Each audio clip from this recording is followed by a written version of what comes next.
여러분 안녕하세요. 오늘은 첫째 부활에 대해서 말씀을 나눠보도록 하겠습니다. 계시록 20장 5절 그 나머지 죽은 자들은 그 천년이 차기까지 살지 못하더라. 이는 첫째 부활이라. 예, 계시록 20장 1절부터 3절 거기에서는 사탄이 결박된 것을 언급했지요. 그리고 20장 4절에서는 사탄이 결박된 결과로 성도들이 그리스도와 더불어 천년 동안 왕노릇한다. 이렇게 밝혔습니다. 계시록 20장 5절부터 6절까지에서는요. 그것을 첫째 부활이라고 설명을 해주고 이 첫째 부활의 생명이 지니는 의미, 그것이 무엇인가를 제사장직과 왕권과 관련하여서 이렇게 부연해서 설명을 해 줍니다. 계시록 20장 5절에서 가로 안에 들어있는 구절이 있죠. 그 나머지 죽은 자들은 그 천년이 차기까지 살지 못하더라. 이 구절은 삽입구예요. 예. 그래서 여기서 그 나머지 죽은 자들은 버림받은 자들, 불신자들, 예. 천년왕국에 참여하지 못한 자들을 말하죠. 그들은 천년 동안 죽어있는 상태에 있다. 그들은 성도들이 천년왕국에서 다스리는 일에 참여하지 못하고 둘째 사망의 형벌로부터, 그것은 이제 미래에 있을 일이지만은 둘째 사망의 형벌로부터 처벌로부터 보호받지 못한다. 예. 그리고 더 이제 그들에게 비참한 것은 무엇이냐? 이제 그리스도의 재림 때까지 이 천년왕국이 지속되다가 이제 재림 후에 재림 때 인류 전체가 부활을 하게 되는데 그때에 부활한 몸으로 크고 힘보자 심판을 받고, 그것이 최후의 심판이거든요. 불신자들의 그들의 이름이 생명책에 없기 때문에 그들은 불못에 던져진다. 이것이 이제 계시록 20장 후반부에서 나오는 내용인데, 그런데 그 형편이 더욱 비참하고 더욱 어렵게 되는 것은 무엇이냐? 이 천년이 되기까지 살지 못하더라. 이 상태에서는 그들의 육신은 아직 흙에 묻혀 있는 상태였지만 이제 최후의 심판, 크고 힘보자 심판에서 하나님의 심판대 앞에 설 때, 그때는 이미 그리스도의 재림이 이루어졌기 때문에 전체 인류가 육체적으로 몸으로 부활하는 부활이 이루어졌어요. 그렇기 때문에 그 부활한 몸을 가지고 자신의 영혼과 온전히 결합한 상태로 불못에 던져져서 그 고통을 온전히 느끼게 된다. 그래서 더 비참한 상태에 떨어진다는 것. 그래서 여기서 그 나머지 죽은 자들, 불신자들, 이들의 비참한 운명에 대해서 이야기를 하고 있습니다. 계시록 20장 4절에서 살아서 그리스도와 더불어 천년 동안 왕노릇하니, 이 구절 다음에 가운데 이제 그 나머지 죽은 자들을 이렇게 해서 가로 안에 있는 삽입 구절이 왔고, 그 바로 이어지는 구절이 뭐냐 하면은 이는 첫째 부활이라. 이 구절이에요. 다시 말하면은 살아서 그리스도와 더불어 천년 동안 왕노릇하는 것, 이것이 첫째 부활이라는 의미가 되는 것입니다. 첫째 부활의 의미가 무엇인가? 예. 성도들의 그 천년 동안 살아서 그리스도와 왕노릇한다는 그 성도들의 통치는 현 시대 동안의 하늘의 통치라고 말씀드렸습니다. 지난 시간에. 그래서 이 첫째 부활은 육체적 부활이, 그것이 첫째 부활인데, 이 첫째 부활은 육체적 부활, 인류 전체의 몸의 부활이 일어나는 그 역사적 종말의 재림 때 이전에, 예, 주님의 재림 이전에 일어나야 하는 것이죠. 그래서 계시록에서 이 부활이라는 말씀, 그리고 첫째 부활이라는 말씀이 무엇을 의미하는지는 이 계시록에서 문맥의 의미를 살펴서 우리가 파악을 해야 될 줄로 믿습니다. 요한계시록에서 부활이라는 단어가 나타나는 것은 계시록 20장 5절 6절이 유일합니다. 예. 여기에 첫째 부활을 헬라어로 읽으면은 해 아나스타시스 해 프로테. 아나스타시스는 부활이고 프로테, 이것은 첫째라는 말이에요. 그리고 해라는 말은 관사죠. 예, 그 첫째 부활. 예, 이것이 이제 부활이라는 아나스타시스라는 나타나는 헬러, 이것이 나타난 곳이 계시록 20장 5절 6절이 유일하고, 또 더군다나 첫째라는 서수와 결합해서 첫째 부활이라는 용어가 나타난 곳, 이것은 정말로 계시록 20장 5절 6절밖에 없습니다. 그리고 또 요한계시록에만 사용되는 단어가 하나 또 있어요. 뭐냐면은 둘째 사망이라는 용어예요. 계시록 21장 14절에 나오죠.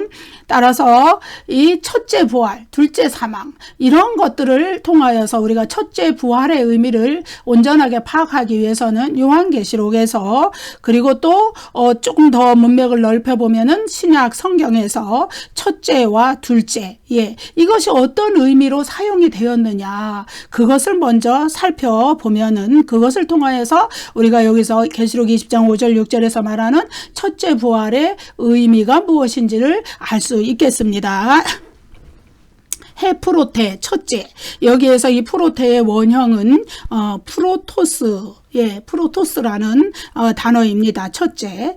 그래서 계시록 20장 5절에서 사도 요한은 두 종류의 부활을 대조시키고 있어요. 하나는 영적인 부활인 첫째 부활, 또 하나는 육체적인 부활. 그 나머지 죽은 자들은 그 천년이 차기까지 살지 못하더라. 이 구절은 육체적인 부활을 가리켜요. 그리고 이 첫째 부활이라는 것은 영적인 부활을 가리켜요. 몸이 그리스도의 역사적 종말에 그리스도의 재림 때 일어날 인류 전체의 부활, 그것은 몸의 부활이에요. 육체적인 부활이에요. 그래서 계시록 20장 5절에는 이 두 가지 용어가 다 나타나고 있는 것이죠. 첫째 부활과 몸의 부활, 육체적인 부활. 이것이. 그런데 요한이 첫째 부활에 대해 말했을 때 그는 동일한 종류의 부활, 동일한 종류의 부활, 두 개의 부활 중에 그 첫 번째를 언급한 것이 아니에요. 이것은 서수로서 비록 첫째라는 말을 가지고 있지만은 첫째 부활 혹은 인류 전체의 부활을 예컨대 둘째 부활이라고 한다면은 그 첫째, 둘째 이 둘 중에 하나를 가리키는 것이 아니에요. 그는 무엇을 말하고 있냐 하면 두 개의 부활 중에 첫 번째 일어나는 똑같은 동일한 종류의 부활을 말하는 것이 아니라 이어지는 부활과는 전혀 다른 종류의 부활을 이야기하고 있어요. 그래서 이 프로토스, 첫째라는 것은 요한계시록에서 반드시 순서적인 의미를 가지고 있지 않아요. 동일한 두 개의 종류가 있는데 그 중에 첫 번째 거, 두 번째 거, 이렇게 순서대로 이루어지는 동일한 종류 중에서 첫 번째, 그런 의미가 아니라는 거예요. 그것은 계시록에서 계시록 20장과 21장에서 프로토스, 첫째, 프로토스라는 형용사가 사용된 용례를 보면 파악할 수가 있습니다. 계시록 21장 1절부터 5절까지의 제가 부분 읽어볼게요. 또 내가 새 하늘과 새 땅을 보니 처음 하늘과 처음 땅이 없어졌고 바다도 다시 있지 않더라. 여기에 새 하늘과 새 땅이 나오고 처음 하늘과 처음 땅이 처음 땅이 나오죠. 이 이제 첫째, 처음, 이거는 다 프로토스라는 형용사예요. 그리고 새로운, 새 하늘과 새 땅 할 때 새로운이라는 형용사가 사용이 되죠. 이거는 카이노스라는 형용사예요. 그래서 여기서 새 하늘과 새 땅에도 카이노스가 쓰였고 처음 하늘과 처음 땅에는 프로토스가 쓰였어요. 또 두 번째 거 보면 2절에 보면 거룩한 성 새 예루살렘이 하늘에서 내려온다 이야기를 해요. 새 예루살렘, 여기서 새, 이것도 카이노스라는 새로운이라는 형용사예요. 그 다음에 21장 4절, 모든 눈물을 그 눈에서 닦아주시니 다시는 사망이 없고 애통하는 것이나 곡하는 것이나 아픈 것이 다시 있지 아니하리니 처음 것들이 다 지나갔음이로라. 사망, 곡하는 거, 애통하는 거, 아픈 거, 눈물, 이것이 다 처음 것들이라 그래요. 프로토스가 여기서 또 사용이 되었어요. 그 다음에 21장 5절, 보좌에 앉으시간 이르시되 보라 내가 만물을 새롭게 하노라. 새롭게, 카이노스라는 새로운이라는 형용사가 또 사용이 되었어요. 이와 같이 보면은 21장 1절부터 5절까지 해서 첫째 혹은 처음 이렇게 번역된 헬라어 용어는 프로토스예요. 그리고 새로운, 새, 이렇게 번역된 용어는 카이노스예요. 그래서 이 두 개가 서로 대조를 이루고 있어요. 처음 땅과 처음 하늘이 없어지고 새 하늘과 새 땅이 열리고 새 예루살렘이 하늘에서 내려오고 처음 것에 속했던 눈물, 고통, 아픔, 사망. 사실은 이것은요, 사망의 영역에 속한 것이에요. 처음 것들, 프로토스에 속한 것. 예. 그래서 아픔, 고통, 애통 이것은 인류에게 사망이 왔기 때문에 그게 부수적으로 다 따라온 것이다. 그래서 처음 것, 첫 창조의 질서에 속한 것이다. 그 다음에 내가 만물을 새롭게 한다. 이거 새롭게. 예, 이것도 카이노스, 새로운. 이래서 첫째 것과 새로운 것의 대조가 이루어지고 있어요. 첫째 것과 둘째 것의 대조를 말하지 않고 첫째 것과 새로운 것. 예, 이것을 이루고 있는 것입니다. 그래서 첫 창조에 속한 것. 처음 하늘, 처음 땅. 예, 처음 것들 이런 것들은 뭐냐? 한시적인 첫 창조 질서에 속한 것이에요. 하나님께서는 역사적 종말의 재림이 올 때 이 첫 창조의 세계를 닫으시고 새하늘과 새 땅을 열으시는 거예요. 그래서 이 첫 창조의 이 세상은 굉장한 갱신과 변화를 거쳐서 새하늘과 새 땅으로 이래 전환이 될 거예요. 예, 그래서 근데 새 창조는 완성된 것이고 영원한 것이다. 첫 창조의 세상은 한시적인 것이다. 죄와 사탄의 세력에 의해서 오염된 첫 창조의 세상은 한시적인 것이고, 예. 새 창조의 세상은 영원한 것이고, 영원히 지속되는 것이고, 영구히 존재하는 것이다. 예. 그래서 역사적 종말이 온다는 것은 무엇을 의미하느냐? 역사의 완성을 의미하고 그것은 새하늘과 새 땅, 새 예루살렘이 열린다는 것을 의미하고 만물이 새롭게 된다는 것을 의미해요. 그래서 계시록 21장 1절부터 5절까지 해서 첫째 혹은 처음 이렇게 처음 것들 첫째 이렇게 표현이 된 것은 프로토스 헬라어 프로토스에 해당되는 것은 새로운 새 이것에 의해서 카이노스에 의해서 대체가 되었어요. 그래서 처음 하늘과 처음 땅이 없어지고 새 하늘과 새 땅이 열리는 그것이 역사적 종말의 역사의 완성이라는 것을 이야기해 주고 있습니다. 조금 더 보시면은 계시록 21장 4절부터 8절까지의 문맥을 보면은 첫째 사망 이것이 육체적 사망이거든요. 우리 몸이 육신이 영혼과 분리돼서 육신이 흙으로 돌아가고 영혼은 천국에 가든지 음부에 가든지 이렇게 가는 그런 그 첫째 사망, 첫째 육체적 사망 그것과 둘째 영적 사망의 대립 관계가 나타나요. 그래서 첫째 육체적 사망이라는 것은 21장 4절에 나타나 있죠. 뭐라고 되어 있느냐? 눈물, 사망, 애통하는 것, 곡하는 것, 아픈 것은 지나가 버릴 현재의 세상 처음 것들이에요. 예. 그래서 이것은 다 사망의 영역에 속한 것이라 그랬죠. 이것이 21장 4절에서 핵심적인 단어를 하나 고르라면 사망이에요. 사망. 처음 것들의 특징, 사망, 죽는 거, 육신이 죽는 거, 첫째 처음 세상에서의 육체적 사망. 예. 그런데 21장 8절은 육체적 사망을 이야기하지 않아요. 이것은 영적 사망이에요. 21장 8절을 보면은 이제 그 죄의 목록들이 나와요. 두려워하는 자들, 믿지 않는 자들, 흉악한 자들, 살인자들, 음행하는 자들, 우상숭배자들 이렇게 쭉 죄의 목록이 나오면서 끝부분에 어떻게 하느냐? 그러한 모든 자들은 불과 유황으로 타는 못에 던져지리니 이것이 둘째 사망이라. 이렇게 나옵니다.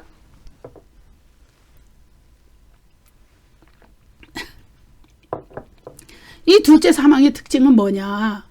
우리가 역사적 종말에 인류 전체의 부활이 있어요. 재림과 더불어서 인류 전체가 부활해요. 그때 생명책에 이름이 기록된 자들, 즉 구원받은 자들은 새하늘과 새 땅으로 넘어가고 그 다음에 그 생명책에 이름이 기록되지 못한 자들, 불신자들, 구원받지 못한 자들은 불못으로 던져집니다. 그런데 무엇이 다른가요? 첫째 육체적 사망과 처음에 우리가 인간이 육신이 죽으면은 육신은 일단 흙으로 돌아가고 영혼은 믿는 자는 천국으로 믿지 않는 자는 음부라는 임시지옥이라 그랬어요. 그것은 역사적 종말 그리스도의 재림이 이루어질 때까지만 존재하는 임시지옥이라 그랬어요. 왜냐하면 계시록 20장 11절부터 15절까지의 그 문맥에서 보면은 음부도 죽은 자들을 내어준다 이렇게 되어 있어요. 그 음부는 그때까지만 존재하는 그리고 그 음부 자체도 불못에 던져진다 그렇게 이야기해요. 그때까지만 죽은 불신자들의 영혼을 가두어주는 임시 지옥이에요. 예, 그곳에 가 있다가 이제 전체 인류의 부활이 있을 때, 재림과 더불어서 전체 인류의 부활이 있을 때 음부도 죽은 자들을 내어준다. 그래요. 예, 죽은 자들이 정확히 말하면 영혼을 내어준다예요. 그리고 땅에 흙에 들어가 있던 인간의 육신이 같이 부활해서 부활한 몸과 음부가 내어준 불신자들의 영혼, 혹은 천국이 내어준 믿는 자들의 영혼이 결합하는 거예요. 예, 그래서 크고 힘보자 심판 앞에 섰을 때 인간은 온전한 영혼과 몸을 지닌 전인격적인 존재가 되는 거예요. 그 상태로 불못에 던져진다는 거예요. 예. 그런데 여러분, 고린도전서 15장에 보면은 뭐라고 돼 있느냐 하면은, 고린도전서 15장 44절, 육의 몸으로 신고 신령한 몸으로 다시 살아나나니 육의 몸에 있은즉 영의 몸도 있느니라. 예, 무슨 얘기냐 하면 신령한 몸이라는 거예요. 신령한 몸의 특징은 뭐냐? 죽지 않는 몸이라는 거예요. 그럼 죽지 않는 몸으로 불못에 떨어졌는데 그것이 또 육체적 사망인가요? 아니에요. 그 육체는 영원히 죽지 않아요. 그렇기 때문에 그것이 무서운 거예요. 영원히 죽지 않는 몸을 가지고 불못이라는 영원한 지옥에 떨어졌어요. 그런데 왜 그것을 둘째 사망이라는 표현을 썼을까요? 이것은 영적인 사망을 의미하는 거예요. 그 이야기는 무엇이냐 하면은 하나님을 다시는 배울 기회가 없다는 거예요.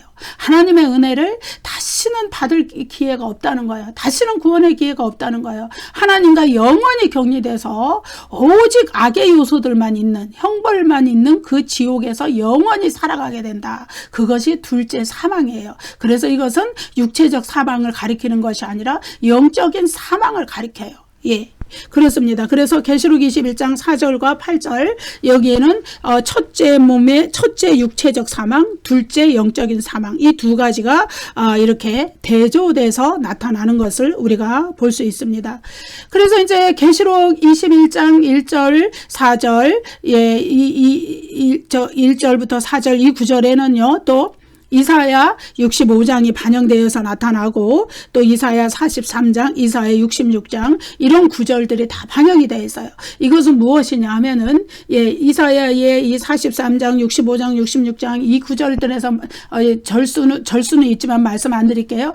이런 것들에 대해서 여기서 강조하는 얘기들은 뭐냐? 이전 환란이 지나갔다. 처음 하늘과 처음 땅이 지나갔다. 예. 현재의 지금 우리가 살고 있는 이것이 옛 피조물을 가리키는 처음 것들. 지금 우리가 살고 있는 이것들이 지나가 버릴 것이고 임시의 것인데 그것이 지나간다. 지나가고 무엇이 오느냐? 새 하늘과 새 땅이 온다는 것을 이사야서에서 이야기해요. 새 하늘과 새 땅의 특징은 영원한 피조물. 예. 처음 하늘과 처음 땅에 속한 것은 무엇이냐?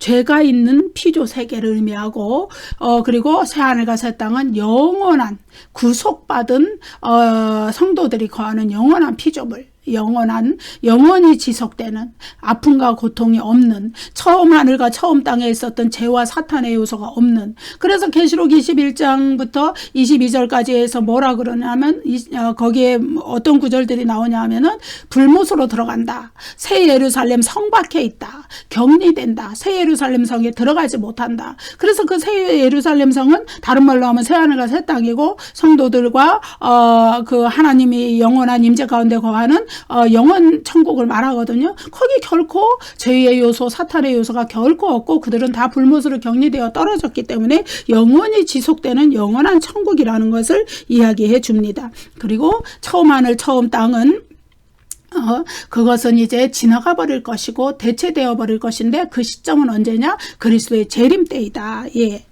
자, 그래서 계시록 이사야서에서도 이런 처음 하늘과 새로운 것의 대조, 계시록 21장 1절부터 5절, 그리고 21장 4절과 8절에서 처음 것, 첫째 것, 프로토스와 카이노스 새로운 것의 대조.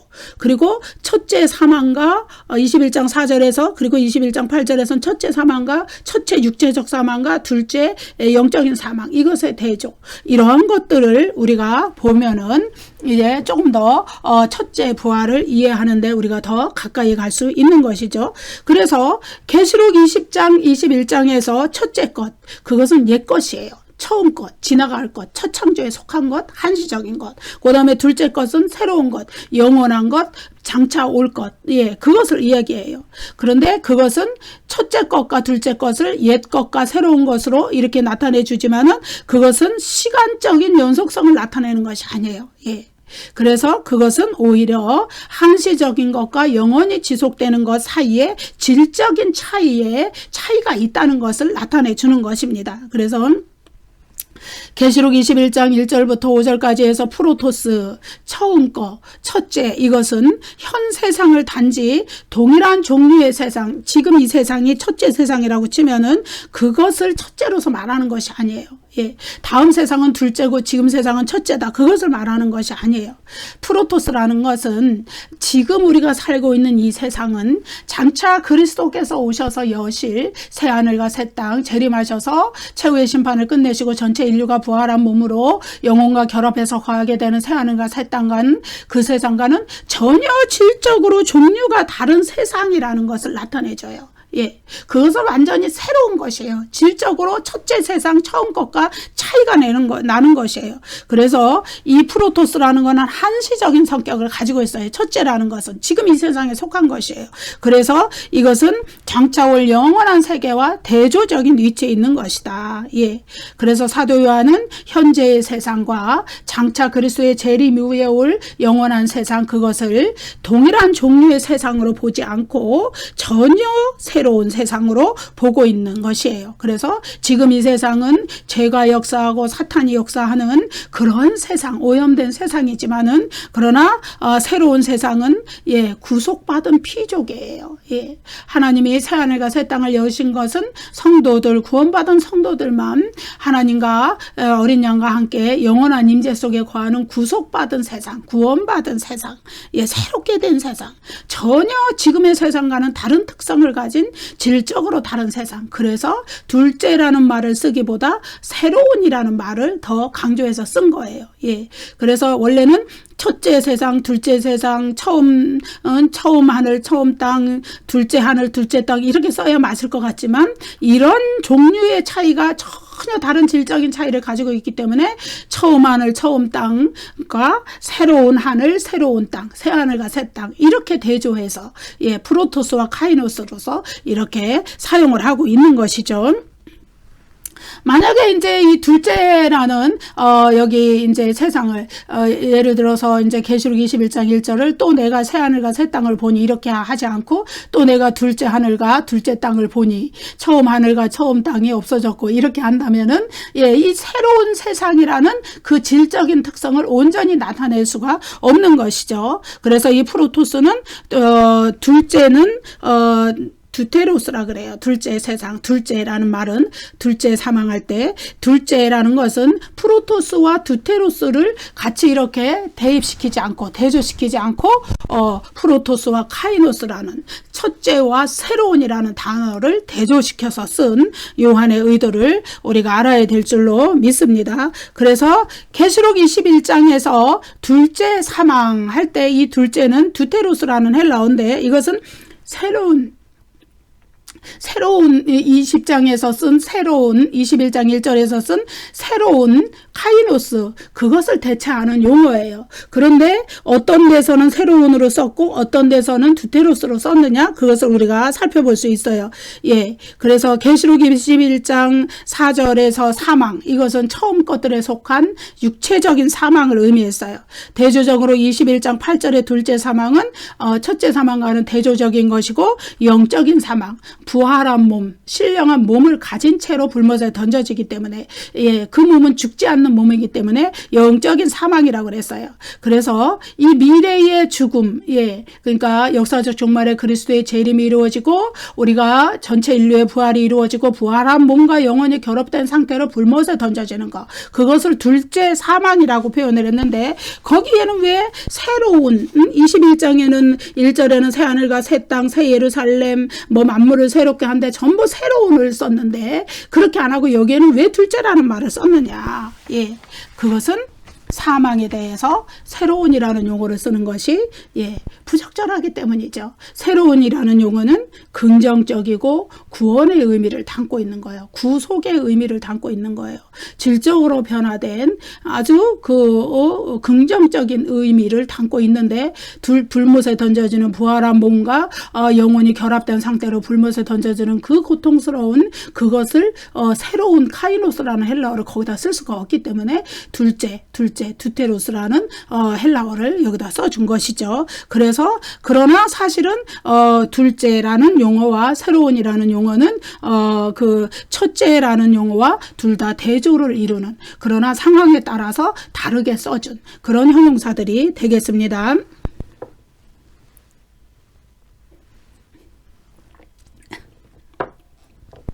그래서 첫째 하늘과 땅, 이것은 이제 옛 하늘과 옛 땅이라고 할 수 있어요. 사실은 지금 우리가 살고 있는 이것이에요. 이 지금의 이 현실이에요. 그러나 그리스도의 재림 때 올 그 땅은 새 하늘과 새 땅이에요. 그러나 이 첫째 하늘과 옛 땅은 이것은 지나가 버릴 것이다. 영어로 말하면 아무튼 패스어웨이, 고어웨이, 지나가 버리고 말 것이다. 그래서 언제 지나가느냐? 지금도 지나가고 있어요. 역사의 종말을 향하여서, 역사적 종말의 그리스도의 재림 때, 그리스도의 재림 때 이제 완전히 이것은 지나가 버리는 것이 되고 새하늘과 새 땅으로 대체가 되는 것이죠. 물론 그 가운데 많은 과정이 있어요. 재림이 있어야 되고 전체 인류가 부활해야 되고 최후의 심판이 있어야 되고 최후의 심판을 통해서 그 사탄의 세력과 그 불신자들의 세력이 완전히 불못으로 던져지는 격리가 있어야 되고, 그리고 새하늘과 새 땅이 열려서 거기에 구원받은 성도들이 하나님과 어린 양의 영원한 임재 가운데 장막을 치고 같이 거하시는 그러한 상황들이 오는 이런 과정들이 있어요. 과정들이 있지만 아무튼 이 첫 하늘과 첫 땅은, 처음 하늘과 처음 땅은 없어질 것이고 지나가 버릴 것이다. 지금 우리가 살고 있는 이 세상은 결국은 없어져 버릴 것이다. 지나가 버릴 것이다. 그리고 새 하늘과 새 땅으로 대체될 것이다. 그래서 처음 하늘과 처음 땅, 또 새 하늘과 새 땅, 이것이 대조적인 위치에 있는데 우리가 이제 이 첫째와 새로운 이것을 왜 자꾸 대조를 하느냐? 첫째 부활이라는 그 용어를 바르게 알기 위해서 그런 것입니다. 그래서 첫째 하늘과 첫째 땅, 처음 하늘과 땅, 계시록 21장 1절에서 처음 하늘과 땅, 처음 하늘과 처음 땅이 없어졌고, 그러죠.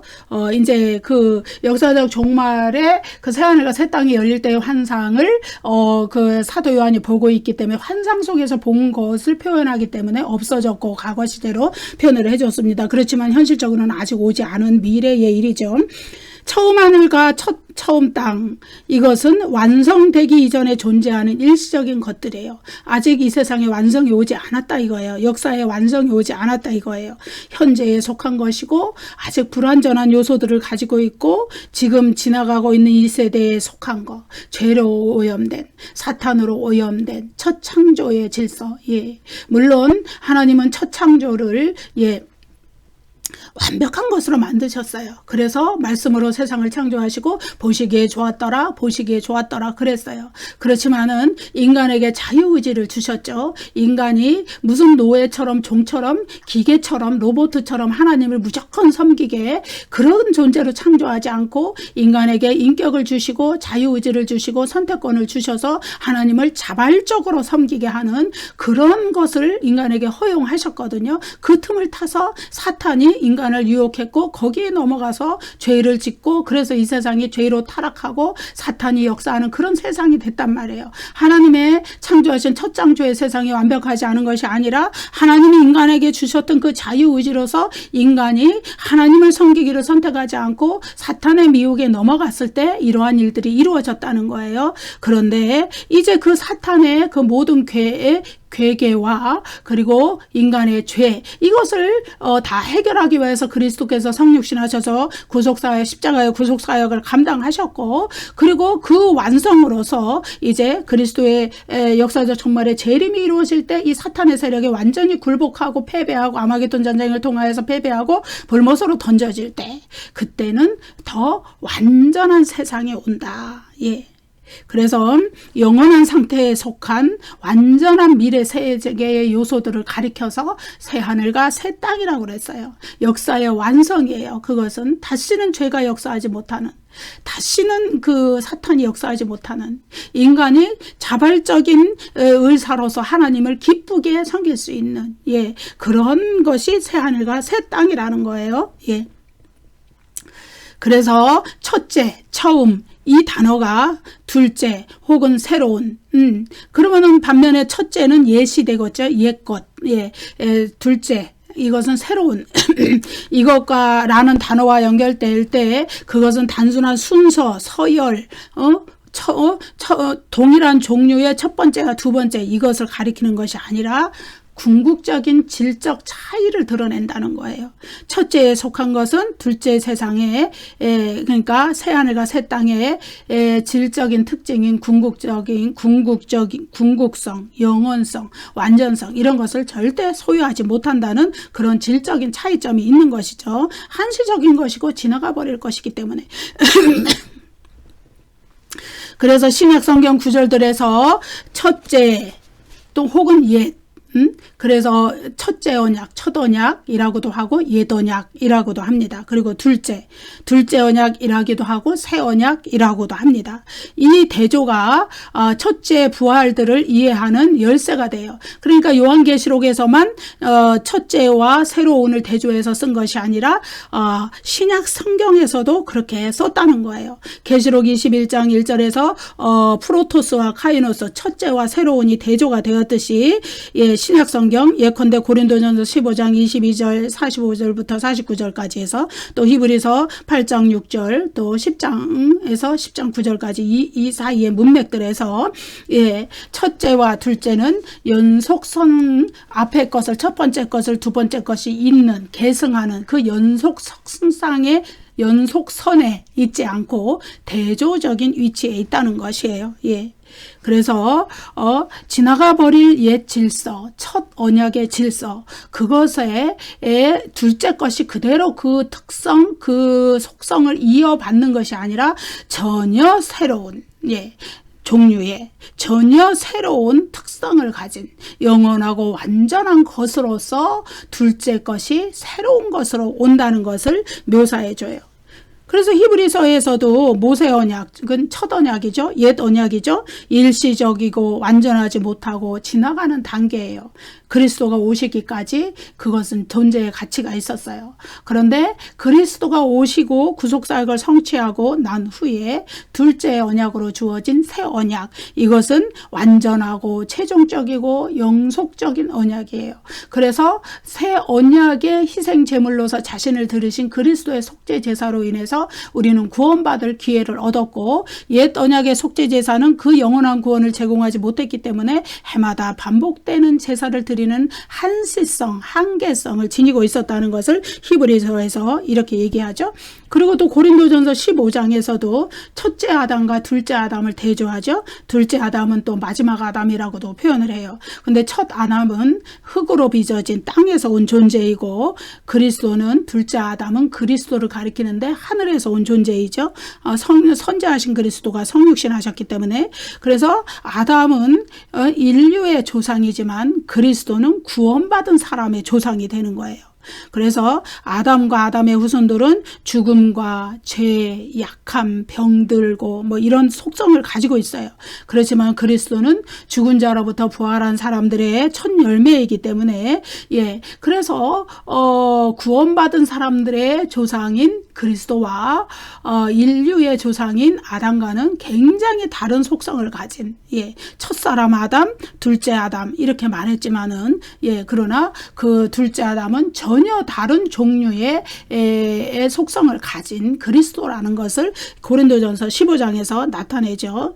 그래서 이렇게 이와 같이 쭉 살펴보면은 신약성경에서 첫째와 둘째를 어떤 맥락에서 어떤 의미에서 사용을 했는가를 살펴보면은 계시록 20장 5절 6절에 첫째 부활을 우리가 이해하기가 쉬워지는 거예요.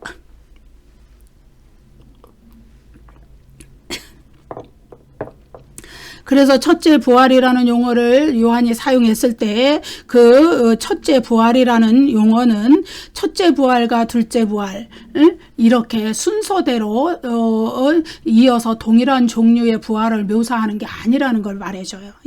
첫째 부활은 영적인 부활이에요. 이거는 뭐냐 하면은 믿는 성도가 죽음 후에 그러니까 첫 번째 육체적인 사망, 그러니까 우리 육신이 흙으로 돌아가고 영혼만 천국으로 들어갔을 때 그것을 첫째 부활이라고 표현을 한 거예요. 그런데 여기서 소위 둘째 부활이라고도 할 수 있는 인류 전체의 부활, 이것은 무엇이냐? 그러니까 이제 불신자들은 절대로 첫째 부활을 경험을 못하는 거죠. 아까 보면은 천년이 차기까지 살지 못하더라. 천년왕국에 같이 있지 못한다는 거예요. 그들은 영적인 부활을 경험하지 못한 거예요. 그러면 둘째 부활이라고 할 수 있는 인류 전체의 부활, 역사적인 부활, 이거는 몸의 부활을 얘기해요. 이것은 육체적인 부활을 이야기해요. 이것은 역사적 종말의 미래의 일이에요. 그리스도의 재림 때 인류 전체가. 그래서 요한복음에서는 선한 일을 행한 자는, 의인은 생명의 부활로, 악한 일을 행한 자는 어떻게 심판의 부활로 나온다.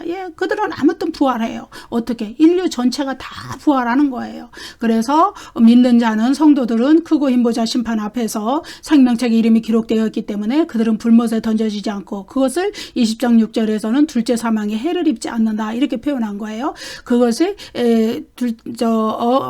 불못에 던져지지 않고 새하늘과 새 땅으로 들어가서 영원한 천국을 누리게 되죠. 부활한 몸과 영혼을 가진 채로. 그런데 불신자들은, 생명책에 이름이 없는 자들은 이제 부활한 몸과 영혼을 온전히 다 가진 채로 불못에 던져져서 영원한 고통, 고난을 받게 된다. 이것이 크고 힘보자 심판이 되는데, 그때 일어나는 것이 육체의 부활, 인류 전체의 부활, 몸의 부활, 성도들이나 불신자들이나 다 상관없이 인간이라면 다 부활하는 그 부활, 그것이 육체적인 부활이에요. 그럼 이 첫째 부활, 영적인 부활은 성도가 죽어서 천국으로 들어가는 거, 영혼이 천국으로 들어가는 것을 의미한다고 볼 때, 불신자들은 절대 경험하지 못하는 것이고, 그들은 단지 역사적 종말에 있을 육체적 부활, 전체 인류에게 임할, 성도나 불신자 모두에게 임할 그 부활, 몸의 부활, 육체적인 부활, 그것만을 경험하게 되는 것이죠. 그래서 육체적 부활 후에 경험하게 될 둘째 사망은 본질적으로 아까도 말씀드렸지만 영적인 죽음이에요. 이거는 하나님과 영원히 격리되는 거예요. 하나님께 다시 구원받을 기회가 주어지지 않는 거예요. 하나님의 은혜와 긍휼을 입을 기회가 다시는 주어지지 않는 거예요. 육적인 죽음이 아니에요. 그때는 부활한 몸을 가지고 불못에 던져졌기 때문에, 그 부활한 몸은 아까 읽었듯이 고린도전서 15장 45절, 44절에서 영의 몸이라 그랬어요. 신령한 몸이라 그랬어요. 죽지 않는 몸이에요. 그것은. 그렇기 때문에 둘째 사망을 육체적 죽음이라고 이해하시면 안 돼요. 영적인 죽음이에요. 그 불못에 던져지는. 그래서 서로 다른 두 종류의 사망이 있어요. 첫째 사망, 이것은 육체적 사망. 인간이 이 세상에 태어나서 처음으로 죽는 거. 그래서 육신은 흙으로 돌아가요. 이건 성도나 불신자나 예외가 없어요. 그러나 그 영혼은, 성도는 천국으로, 불신자는 지옥으로 가는 것이죠. 음부로 가는 것이죠. 그리고 이제 이 천국이라는 용어도 사실은 그 헬라어에서는 파라데이소스라는 낙원이라고 번역을 해야 되는 것이 정확한 번역이에요. 그렇지만 우리가 일반적으로 천국으로 쓰는 것이죠. 천국으로 가고 성도들은 천국으로 들어가서 그리스도와 함께 천년 통치를 누린다. 그것이 첫째 부활에 해당이 되고, 그 다음에 이제 둘째 사망, 그것이 첫째 사망을 육체적 사망 얘기한 것이고, 둘째 사망은 성도들에게는 해당이 안 되고 불신자들이 불못에 던져져서 부활한 몸과 영혼으로 영원히 불못의 지옥의 고통을 당하는 거. 그때의 지옥은 영원한 지옥이에요. 임시지옥이 아니고 영원한 지옥이에요. 이것은 복음서에서는 게헨나라고 지옥이라고 표현을 해줬어요. 그런데 요한계시록에서는 똑같은 곳을 가리켜서 불못이라고 표현을 해줘요. 그 불못에 던져진 그것이 둘째 사망이다. 그때의 사망은 영적인 죽음이다. 그것은 무엇을 의미하느냐? 하나님과 영원히 격리돼서 다시는 그 자신들이 당한 그 상태를 변경할 수가 없는 그 영원한 고통 속에서 살아야 되는, 그래서 다시는 하나님께 구원의 길을 얻을 수 없고 하나님의 은혜를 얻을 수 없는, 오직 그 고통만이 남아있는, 그래서 그것을 둘째 사망이라고 표현을 해준 것이죠.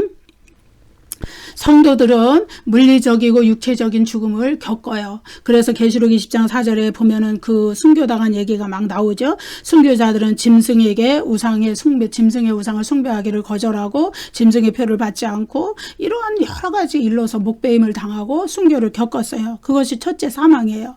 그래서 첫째 사망은 완전하지 못한 성격을 지녔고 이것이 변경될 것이에요. 그리스도의 재림 때 부활할 것이기 때문에.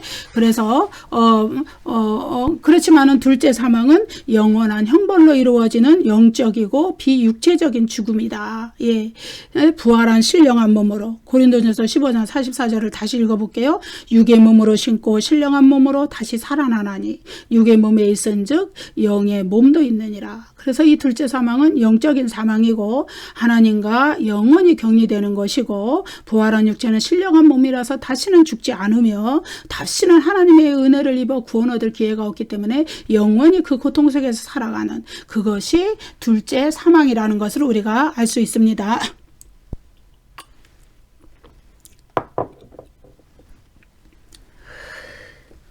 그래서 인류 전체의 부활은 역사적 종말에 딱 한 번 있어요. 그 부활은 몸의 부활을 가리켜요. 몸의 부활. 그때는 성도나 불신자나 역사적 종말에 그리스도의 재림 때 딱 한 번 있는 거예요. 그러나 여기서 첫째 부활이라는 이것은 몸의 부활을 가리키는 것이 아니에요. 이것은 영적으로 사는 것을 의미하는 거예요. 성도들은 죽은 후에 천년이 다 차기까지, 죽은 후에 첫째 육체적 사망을 겪은 후에 육신이 흙으로 돌아가고 영혼이 천국으로 돌아가요. 그것이 그것을 여기에서 첫째 부활로 표현을 했어요. 그리고 다음 시간에 조금 더 얘기를 하겠지만은 죽어서 천국으로 들어가는 것도 첫째 부활로 표현을 했고, 또 다른 의미가 또 있어요. 그것은 다음 시간에 얘기하겠습니다. 예. 그래서 성도들은 죽은 후에 먼저 영적인 부활을 경험한다는 거예요. 첫째 부활이라는 것이죠. 하늘로 들어가는 거, 그 영혼이 사는 것이죠. 예. 그리고 영혼이 산 상태로 영혼이 죽지 않고 지옥의 고통을 겪지 않고 천국에 들어가는 거, 그것을 의미했어요. 예. 그리고 그 천년이라는 기간도 제가 말씀드렸죠. 이것은 상징적인 기간이다. 하나님께서 이 세상의 역사가 진행되는 동안 인간에게 하늘의 성도들에게 허용하신 그 충분한 기간, 그것을 완전수 10의 3배수를 이용해서 완전수, 충만한 수, 충분한 기간, 이런 것을 나타내는 그런 숫자이다. 지난 시간에 말씀을 드렸습니다. 그래서 이제 그 기간이, 천년왕국의 기간이 끝나고 그리스도께서 영광 중에 재림하셨을 때 인류 전체의 부활이 있고, 그래서 성도들은 이제 그때의 육체적인 부활을 얻는 거예요. 그리고 불신자들도 그때 육체적인 부활을 얻는 거예요. 그리스도의 재림은 굉장히 중요한 것입니다. 그래서 그리스도의 재림과 더불어서 인류 전체의 부활이 있고 최후의 심판이 있고, 그래서 그것을 통해서 믿는 자는 이제 영혼과 육체가 결합된 진정한 전인격을 가지고 새하늘과 새 땅으로 들어가고, 불신자는 그 영혼과 육신이 결합한 것을 가지고, 전인격을 가지고 불못으로 떨어진다. 그래서 그것이 둘째 사망인데, 그것은 영원히 죽지 않는 몸을 가지고 있기 때문에 그것은 영적인 죽음을 가리키는 것이다. 여기까지만 오늘 말씀드리고 다음 시간에 또 이어서 말씀드리겠습니다. 감사합니다. 구독과 좋아요를 많이 눌러주세요. 감사합니다.